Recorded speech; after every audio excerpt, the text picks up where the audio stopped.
everybody, it's your host Aku here. So I've been wanting to make a Nintendo DS collection video, so that was something I've been working on for quite some time, and originally it was gonna be like super highly edited, but after a while I felt like it would be better if I can do this from a more relaxed approach, maybe just showcasing the games and not be super highly edited type of deal. Just really talk about the games that I have, how I got them, you know, the stories behind them and stuff like that.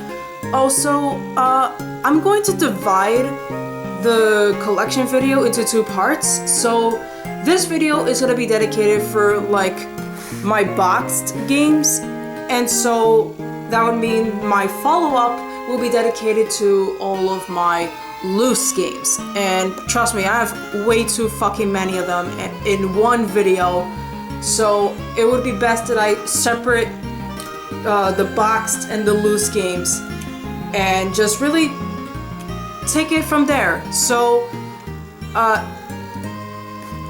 guess I'll start talking about everything I got here. I have around like 14 games in total. So pretty much my boxed games that I've ended up having, I was able to keep and stuff like that. I've had them throughout from 2018 to until this year, for now. So that's something. So to start with, I'll showcase a Japanese exclusive game. This is the Seventh Dragon. So the funny story I got this was that I was at a Anime NYC, which was my very first convention that I have ever went to in general. It was at the Java Center. I got a $10 discount. Actually, I got the 3-day ticket for $10, and I think I only went there for Friday, pretty much. I only went to the Friday event at that time, so let me open this up while I'm talking about this game in general. So I went to an area where they were selling a bunch of like Japanese exclusive games, and basically they were selling like quite a few like Japanese exclusive DS and 3DS games. And so I saw Seventh Dragon to be on the shelf, and I decided, you know, $22, it's not gonna be a lot of money, and like I really like RPGs, so it's like, it's a pretty good deal. I actually love how I'm able to basically just look at this manual and it's all in Japanese. I really like that shit.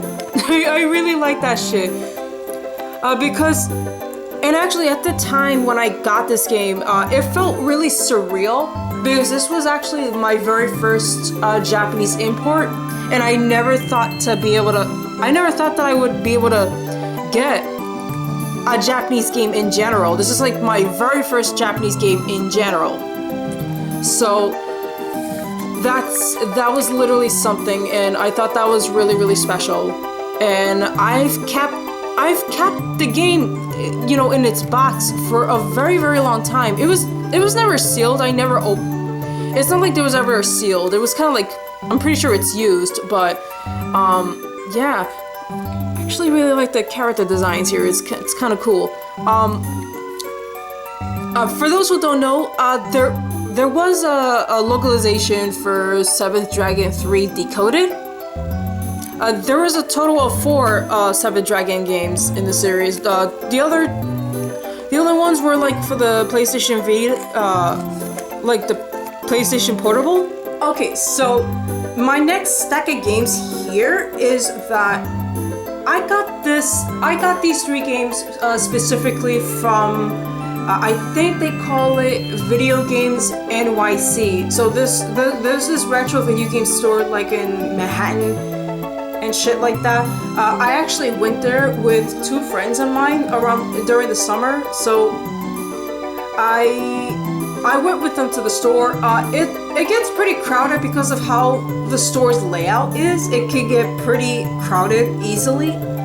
So I managed to get a couple games there, and this includes these stack of box games. So first off, here is, Jesus Christ, I'm not gonna be able to tell you the full name, but part of it is RPG Cross of Venus. So this is actually a action RPG. It's a crossover between with different, each of the female anime characters here. There were from where each of them have their own like light novels, and then eventually like they all had like animated adaptations based off the manga and stuff like that. Like I only know like a few characters. I know Shauna. I know Kino. I know who Index is where she's from, and I believe I know who she is as well. But these two characters in the front, these are original characters. I have not gotten a chance to play it yet, but I do know that it plays a bit similar to like Tales of Symphonia, at least the early Tales of Symphonia games and stuff like that. But I got this for $10. So, and most of the games that I saw from over there that were Japanese, they were literally sold at a pretty cheap price. I'm guessing because, like, you know, obviously not a lot of English speakers are gonna like have huge interest with them in general. With the exceptions of either those that know how to read Japanese and stuff like that. So that's another factor. So next up, I have Namco Museum DS. Which was also from the same store. I have seen so many times of this game being on a shelf somewhere, whether it's GameStop, whether it's some other game store, and every single time I would think of like wanting to get it, and then I just never get the chance to get it. It is very weird. I don't know why that seems to be the case. I mean, I have Namco Museum for the GBA, and it's like literally one of my first GBA games I have ever owned. So it's really funny because, like, you know, I used to play the GBA version, and so I learned of what type of arcade games are like available for this one. There's Mappy, there's Pac-Man Versus, which I'm sure that's like in almost every Namco Museum collections after like the GBA stuff. And then there's Xerneas. There's fucking Xerneas, which is actually also available in Star Fox Assault. Which, funny enough, I never got all the silver emblems to unlock it, so that was something. And now I could at least just play it here. And then there's Dig Dug 2.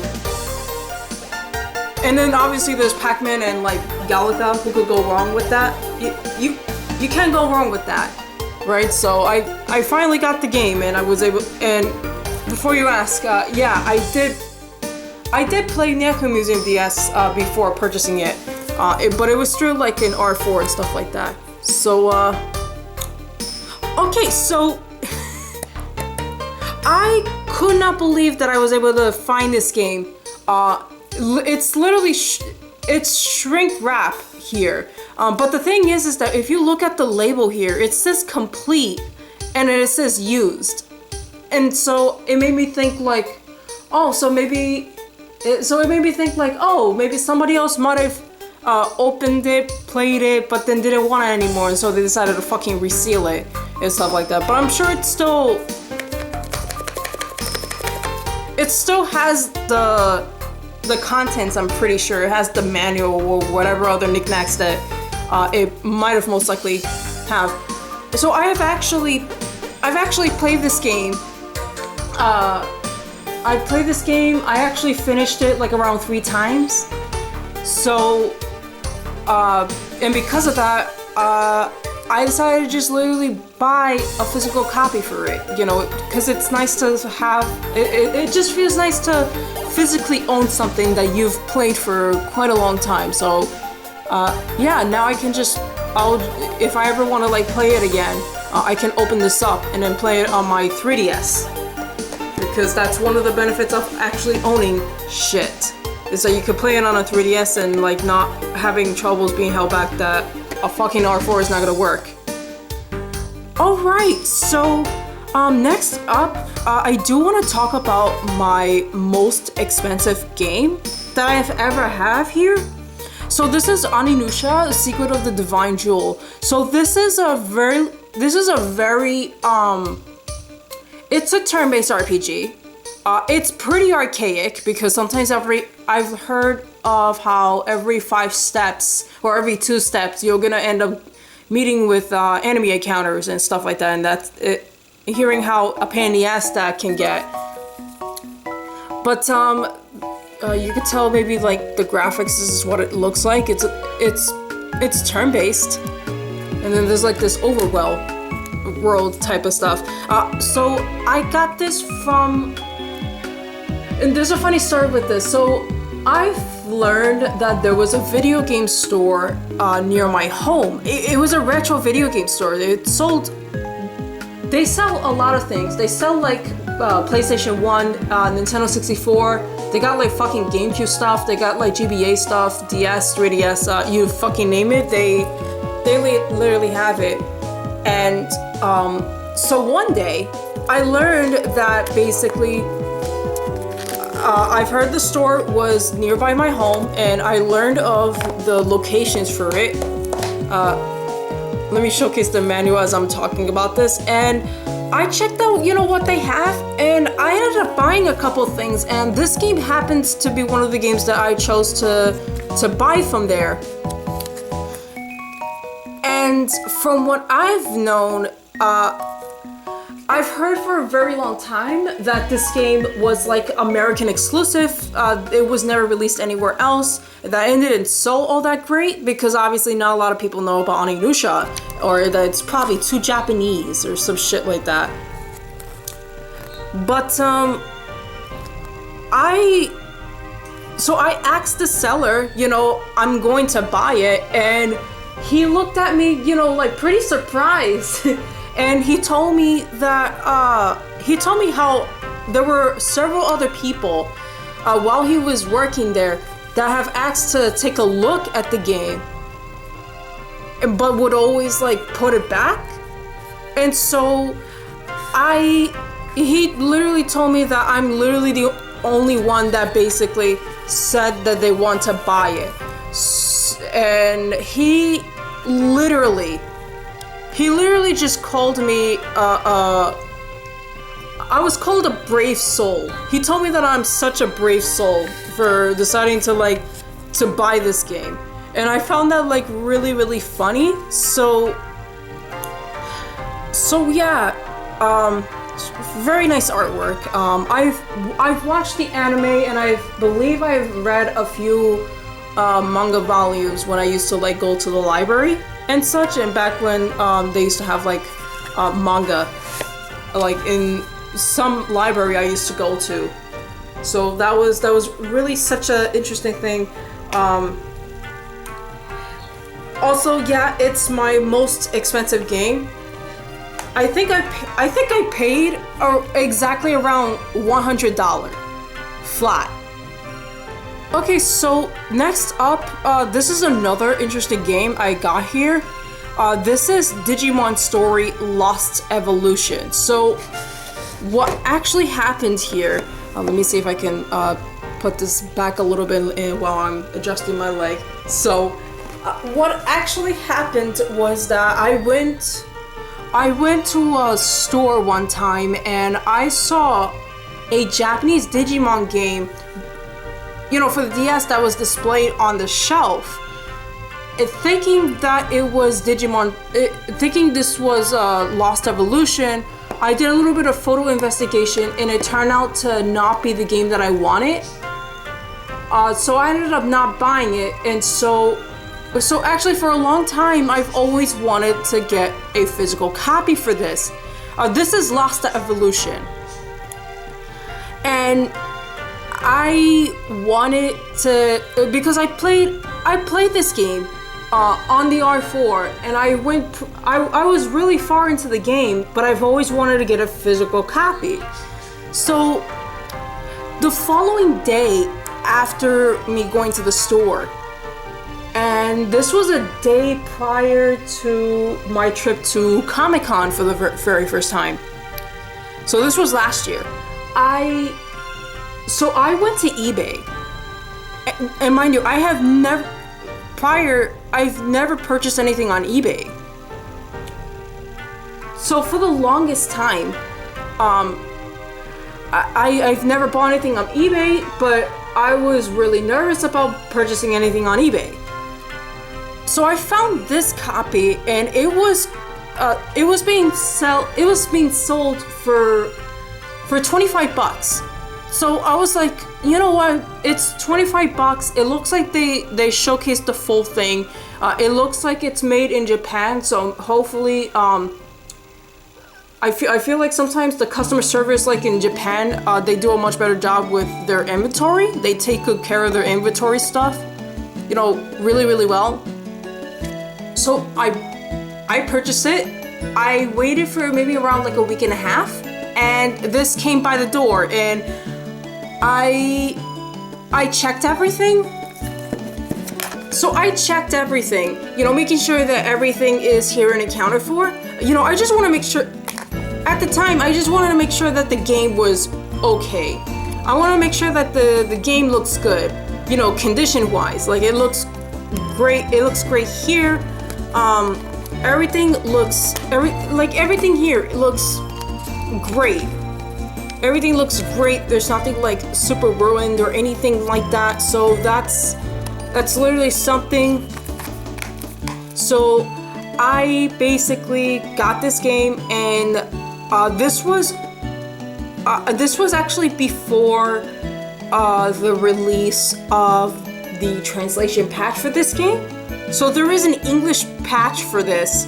So if I want to, now obviously I can't patch it through a physical cart, but if I ever play it on emulator on my computer, I could use a ROM and just basically patch the game there. So that's literally something, right? So that's literally something. All right, so next up, this next two games here, I put them together because they're like, Mario franchise and shit like that, or adjacent title type of ordeal, shit like that. So yeah, that's why I did it this way. So I guess I'll start off with WarioWare DIY. Oh, I almost fucking dropped it like an idiot. So I went to the video game store near my home, obviously. And this was one of the other games I purchased over there when I was there. And I was surprised that this was wrapped in it's double sealed actually. It's literally double sealed, and this is actually brand new. So and you could tell it's brand new because there's under this seal, there's another seal around the game itself. So I got a pretty good deal with this because I know that this is probably going around a little bit much higher, and I think that is either because people like to make their own micro games and stuff like that. Anything that you could be super creative, anything creativity involvement, you can. Some people like to have something like that. And it's just something that I've always wanted physical, because I used to play this on an emulator. I played this on an emulator, and I wanted to basically, make my own micro games. I never got too far, but hey, I could do it now, right? So, but it's so pristine because of like how it's wrapped and it's sealed and it's like brand new and shit. So it's like I never see any other games like being sealed like that. So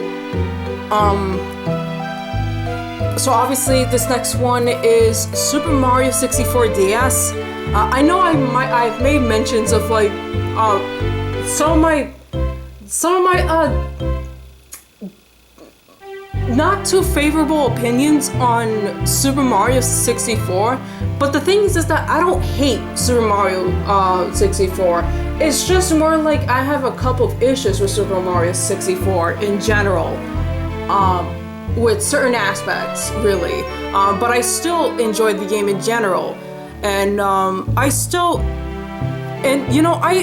like Super Mario 64 DS as well. So this was one of those. Again, I played this first on an emulator before actually buying it. So, and I wanted to basically get it before because something told me that this game was gonna go up in price. So that was something. And also, you could play as fucking Yoshi, Luigi, and Wario. It's not just Mario, right? And fucking GameStop were selling this for around $40. I managed to get this one for maybe $30? 30, 35? It's one of those. And the one interesting aspect is that you literally had to read the manual from a vertical perspective. So that's literally something. I don't think I have ever seen any other games do this.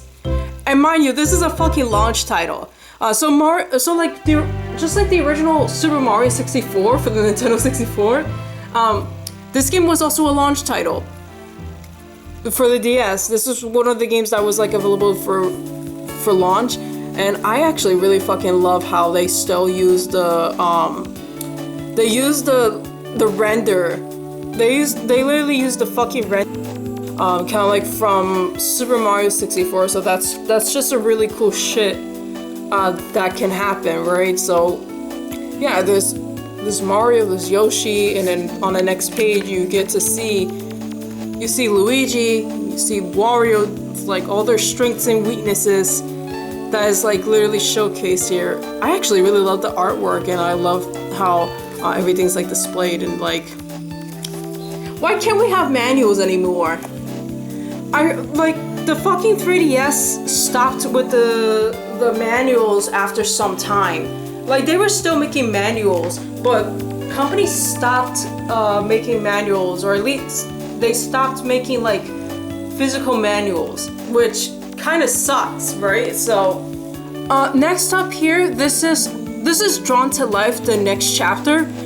There's a funny story why I decided to fucking buy this game, and it's actually my cheapest game in the fucking collection here. $6 whole. Who would have thought that I would get something for $6 fucking dollars? They don't make it 5, they don't make it 10, but they decided to make it $6 or some shit like that. So I have the original game. And one day I learned about how, in terms of this game's ending, there's this original ending, and then there's this modified ending.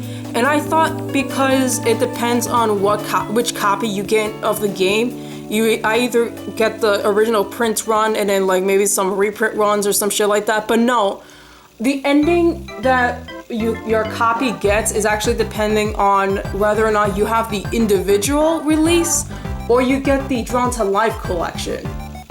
So because this is an individual release, so the ending I would encounter when I play through this game is gonna be the original, and is considered the canonical ending. So and the canonical ending is kind of fucking dark. It's dark as shit, but due to rating complaints from parents or some shit like that, when they released the Drawn to Life collection, which contains both the first and the second game, the ending of this game was modified to some extent. Another thing I've learned about this too is that there's a Nintendo Wii version for this game, and I didn't know that was a thing. So I've never played the Wii version for it. Let me know what you guys think of the Wii version for Drawn to Life, the next chapter. I don't think the original game even had the Wii version. So that's literally something there. Okay, so this is going to be my last 4 games here that I'm going to be showing off because this is all I got left. And I think 3 out of the 4 I have made my purchases from eBay. I'll obviously tell you which ones I've purchased from eBay because now I began to like fucking mix them up for some fucking reason. So first off, this is Squishy Tank. So Squishy Tank is a puzzle game actually.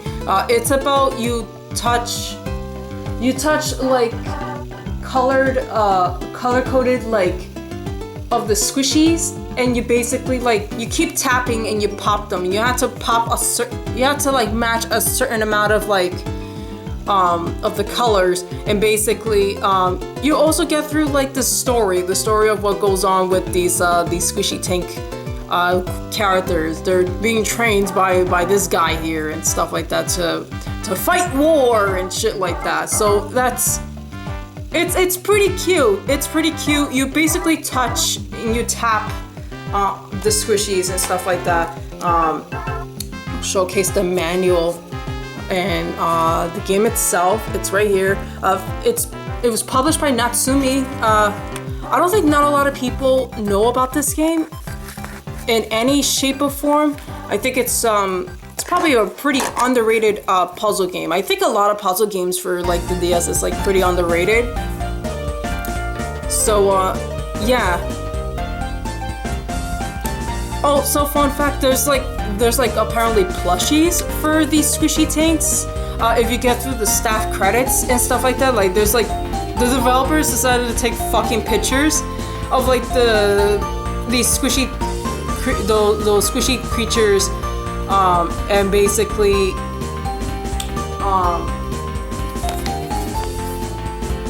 like do cute shit.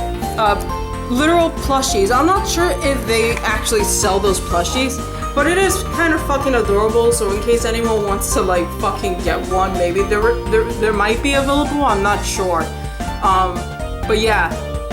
So some of my last few games I have here, these are all Japanese exclusive. So excuse all the Japanese languages and stuff like that. I would not be able to read all of it, but fortunately I do know what they are and like their names. So at least I know their titles. So I wouldn't necessarily be butchering anything. Fortunately for me, I won't butcher anything. So first up, this is a Club Nintendo exclusive, only in Japan. This is Tingle no Balloon Fight. So Tingle, believe it or not, had several games starring him in the series. There were 2 of them that was, one is like point and click, and then the other was like,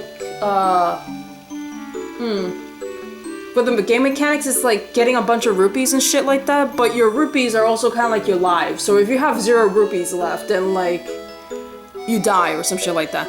But this game though, it's a more modernized version of Balloon Fight.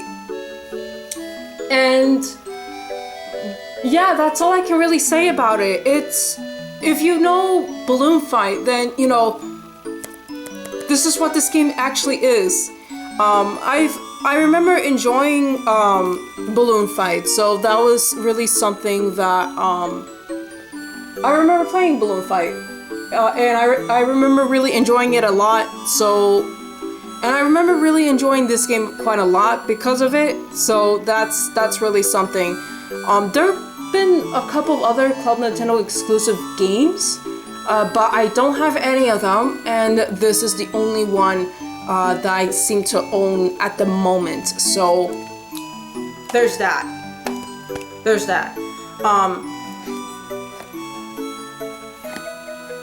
And before I continue, obviously I got this. I think I got this around $20. I got this one around $20, so it's not expensive at all. And Squishy Tank, you could get maybe around like 10 to 20 bucks. It really depends on like quality, condition, and stuff like that. Like they're both not expensive at all. let's go over another inexpensive game. Jump Superstars. So this is a fighting game, so very similar to like Smash Brothers, but you get to play as some of the Shonen Jump characters, like like characters from Dragon Ball Z and Naruto and One Piece. So yeah, you get to play as a bunch of fucking characters. So very nice. I like the artwork here. So there is also Jump's Ultimate Stars, which I never got a chance to get. But I found this in a wild. at a store, and they had it for $15, and I just decided to just pick it up because it was $15, and I actually like the Shonen Jump characters.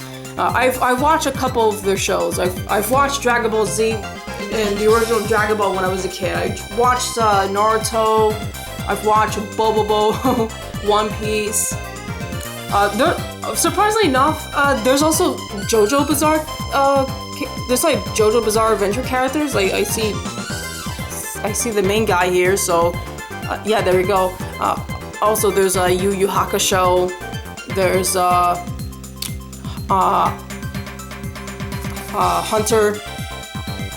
Hunter x Hunter or some shit like that. Dr. Slump. Yu-Gi-Oh! Is another one. Stuff like that. So okay, I'm gonna stop talking about the game and just get right into the last game, and it's obviously my last purchase. That's for now. This is Densetsu no Starfy 4. So this is part 4. For those who don't know, Starfy had a game that was localized called The Legendary Starfy, and it is actually the 5th game in the series. This meant that 4 other games in the series was never released outside of Japan. And this was so before The Legendary Starfy, this game existed. And it predates the supposed mix of 3D and like a mix of 2D and 3D. Like 2D as in for like the character sprites, and then like the 3D for the background and shit like that. So I think that's literally something that's something they do. I was really happy that it finally came to my doors, so that was literally something.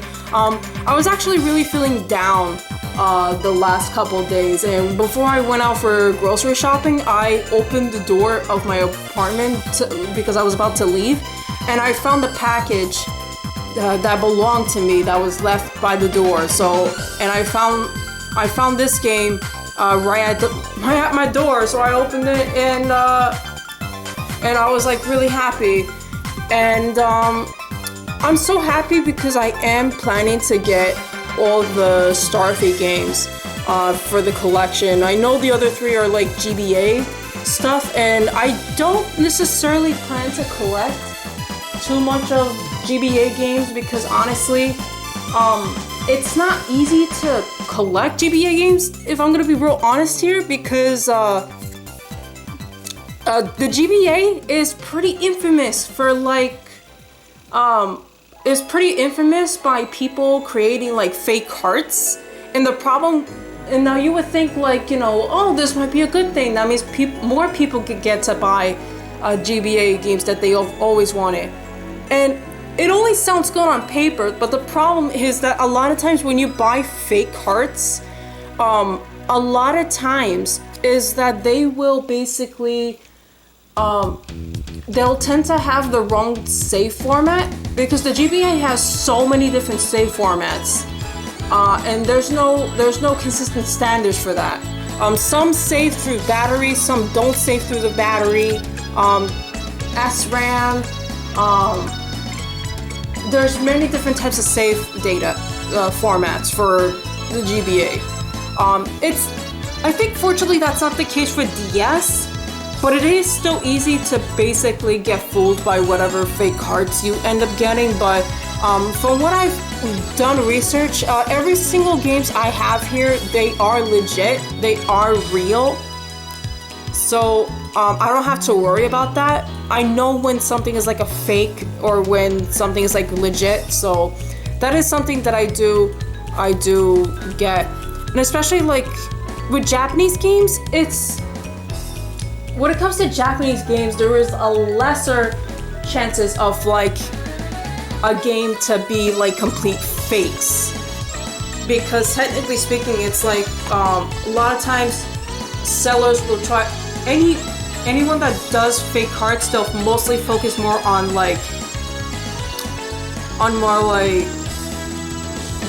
creating fake cards for like English games, because obviously more people would want to play something that's in English, right? So that's literally something. Sorry for the long ass rant that I'm sorry for all the long ass rants that I've made for the situation. It's just literally something that's always basically on my mind and such. So I'm going to give a one last showcase of all the games that I've owned here. Well, all the DS box games that I have here. So one last hurrah, I can say. So yeah, that's everything I have in terms of box games in general. So next time I'm going to be showcasing all of my loose cards, because there is way too many fucking there's way too many of them to literally have the loose cards and the box games in one fucking video and such. So thank you guys for watching. Let me know what's like your favorite DS games. Let me know like what games you like, what games you don't like. Feel free to leave it down on the comments below, and I will see you guys. So until then, bye.